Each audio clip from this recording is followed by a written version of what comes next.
ladies. So while my glasses are giving a huge glare, so I'll just take them off.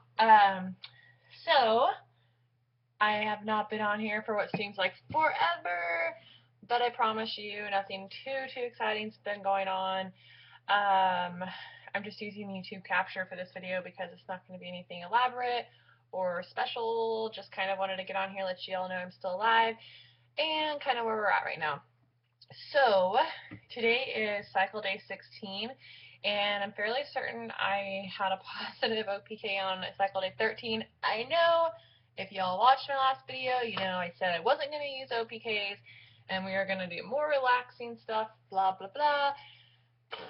Well, let me tell you, that's a lot harder than it sounds, seems, whatever, which you guys know that if you're in my position, which if you're watching this, most likely you are in my position, where you're trying to conceive. So, I can tell you, though, that I haven't heavily relied on it. You know, like we baby danced when we felt like it. It wasn't like I saw when I was supposed to be ovulating on my Ovia app or whatever, and it was like, we have to do it. No, it was like, when we wanted to, we did it. If we didn't, we didn't, you know. It definitely was a lot more relaxed than last month when I was like, we have to do this many days in a row. Like, I want to make sure I hit all my fertile days. It was just, it was stressful. It was not fun, and I had the most uncommon symptoms last time, but I also think part of that was in my head, just trying to figure out what the heck was going on. So, in saying that, sorry, I'm trying to adjust this to where it feels comfortable. Anyhow, in saying that, I was going to show you my OPKs that I took, and I only did 4 days. Actually, I did 5 days, but the first one I did, it wasn't even anywhere near. It wasn't positive for sure. So I just started it when I thought it looked positive. And so here's a picture on my phone. I don't know how it's going to work, but just looking at it, let's see if I can get it to come up very well. Hold on a second. Sorry, this is really bad vlogging abilities. Okay, so the top one, I'm not going to try to point since apparently I can't point well. The top one is what I believe is positive, and after asking some of my TTC sisters on Instagram and just trying to get their opinion, and this is, believe me, it's definitely dry, so it's not like it's fresh or anything. So the very top one you see, I just got in view. Let me try this again. There we go. So the top one that oh my gosh, guys, I'm sorry. I am not, like, prepared for this video today, but I just wanted to get on and do it anyway. So, anyways, the top one is from 4 days ago, so cycle day 13, yeah. So I may have owed on 14, which is the second one down, third one down. The top three kind of look similar. Then obviously today's, you can tell, is definitely a lot lighter, which I chalked up to being a negative. So whether or not I owed on 13, 14, 15, whatever, I don't know.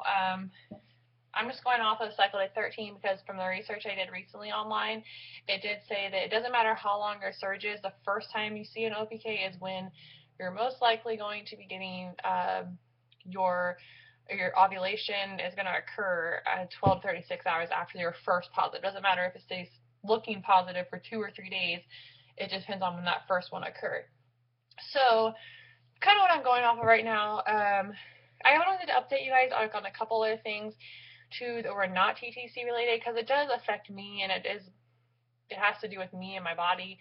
And I don't think that it affects TTC, but you know, anywho, you guys may know if you've watched my video from the beginning that I have back problems, and partially the biggest reason I think it is I was rear-ended in 2006. I was at a complete stop and someone hit me from behind going at least 40 miles per hour.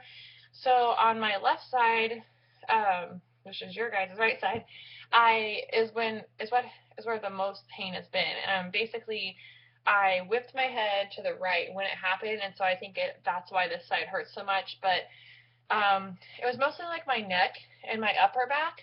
But recently, in the past couple years, because this again was 2006, so in the last couple years, like, my whole back's been hurting, and it's like my lower back, and mainly on my left side.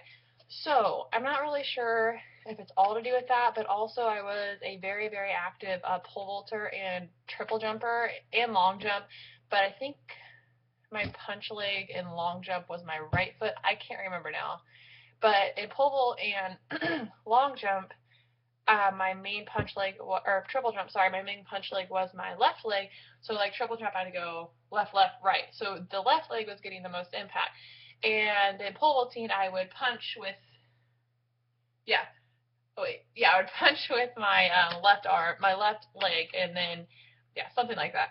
It's hard to explain when I'm actually sitting here, but basically, I believe my left leg over doing track since middle school all the way through high school, and a little tiny bit in college, but mostly just through high school.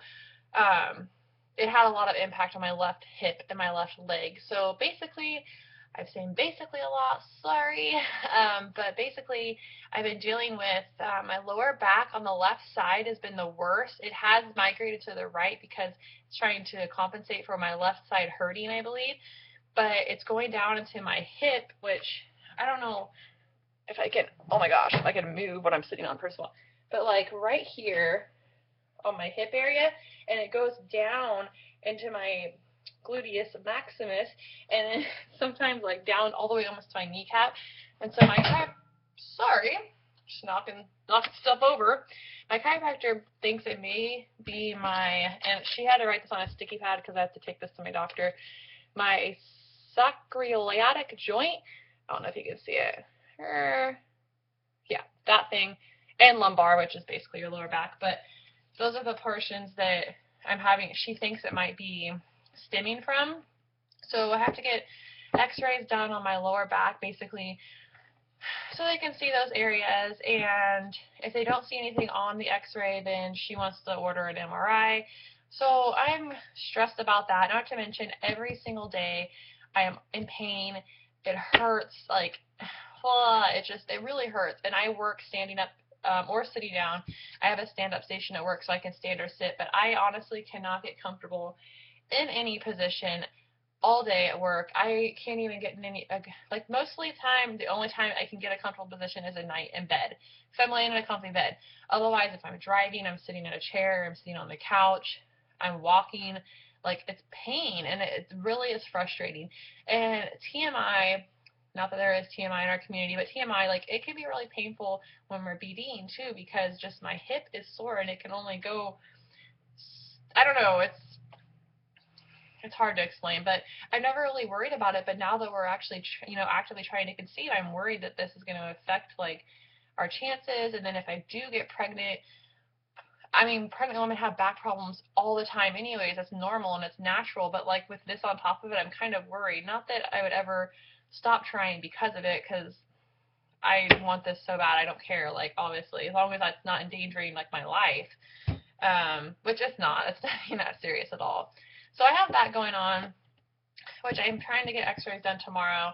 So if and when I do get some results this week, I'll definitely update you guys again, just because, I don't know, some of you maybe have had this experience before, whether you're trying to conceive or not. Like, you may have went through something similar from an accident or from being an athlete, I don't know. But also, I have to go to a dentist tomorrow to see if I have to get a root canal or just a crown on this side of my mouth, upper tooth. I'm really worried. I went back in February, and I had to come back again in May because I had to have my insurance, my dental insurance, for a year before they would even cover a crown, which I wasn't going to be able to pay out of pocket. So I'm just worried since February till now that it's gotten worse, and it's going to end up having to need a root canal and a crown. It's not fun at all. The most not fun part about the dentist is it's so expensive. No matter, if you have super good insurance, and it's probably not, but, like, if you have, like, mediocre insurance or even decent insurance, like the most middle class families have, it can still be really expensive to get things done at the dentist. So I'm dealing with that, which I just don't like the dentist anymore. I don't like, if anything has to be wrong with me, I'd rather it not be my teeth, my mouth. Like, that's just, I don't know. I don't like it. So I'm really hoping and praying tomorrow I go in there and they say, okay, well, it's still in a good enough condition where we can just do a crown and we don't have to go through the process of doing a root canal as well. So prayers, please, lots of prayers for my x-rays, for my dental appointment, I would be very much appreciated, because I'm just worried, and I shouldn't be worrying about it, but I am, and so I'm just leaving it up to God that everything's going to work out, and I know if I have faith that everything will be fine. So there's that.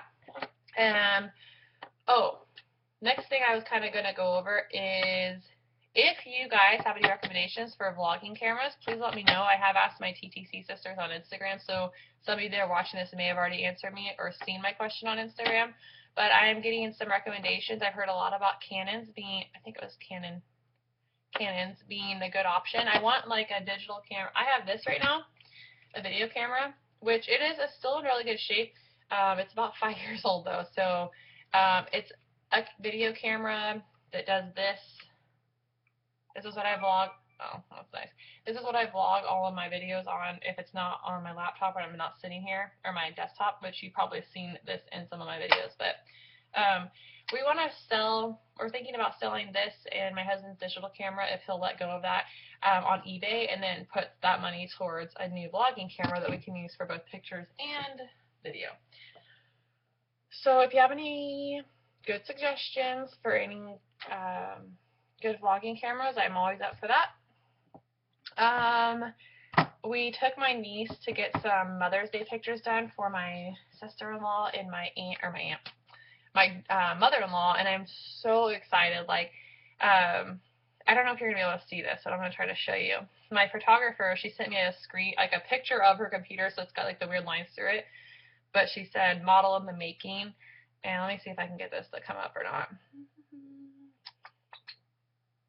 Anyhow, let's see. Pause. The stupid slideshow thing. So, oh my gosh, I'm really not good at this. Let me try. That didn't work. I'm so sorry, guys. I'm not editing this video either, so I apologize that it's gonna have a lot of like dead air or. Okay. So, wait. Oh my gosh, I'm not good. Okay, it doesn't want to work. Perfect. So anyways, if I can get it to work while I'm still talking, I'll show you.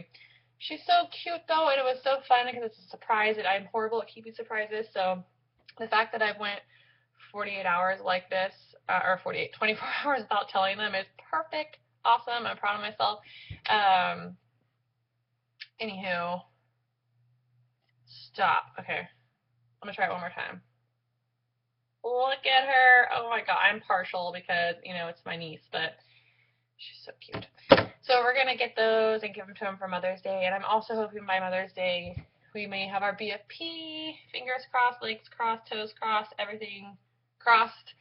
Because I can't wait. I hope that we do, and I can, we're going to do something for Mother's Day for his mom and my sister-in-law and whoever else we're able to surprise. If that's the case. If not our month, what's fine. We'll shoot for Father's Day. So we're excited about that. We did that this weekend, or the picture thing with my niece this weekend. So that was fun. When my period AF whatever is supposed to be here, that's going to be May 10th, is when it's supposed to show up accordingly. If it's a 28-day cycle like it averages out to be. That will be the day we're going to Monterey for our little mini vacation for my birthday. It's kind of a late birthday gift for myself, for me and my husband. So, I'm hoping that AF just doesn't come and we have a AF-free weekend, and for very good reasons, and that would just be an amazing way to start our little mini vacation. So, I believe that is all. I was just checking in to see if I wrote down anything else. And, oh, by the way, just in case you're interested, I think I am 2 DPO-ish. If I did ovulate on the 13th, on the 13th day of my cycle, or, excuse me, if I did ovulate the 14th day of my cycle, getting a positive on the 13th day of my cycle. So, I may be 2 DPO-ish, but I'm not concerned about it, and I'm not worrying about it. We did what we did. We'll see what happens, and I'm not trying to symptom spot. And at least earlier on, it's easy because you're like, it's too early to have symptoms, blah, blah, blah. And as you guys know, I already have so many problems with my back, with my neck. I get headaches. But I just have all these crazy symptoms that have nothing to do with being pregnant, obviously, because I'm not pregnant and I've had these things for the past few months, and it's just related to my body going through things right now. So that's it, ladies. Prayers are very welcome for everything going on in the next week. I'm hoping to get some answers. Can't wait to see more of your guys' videos, and please subscribe and like the video, and I will be back with another update in the near future. Have a good night. Bye.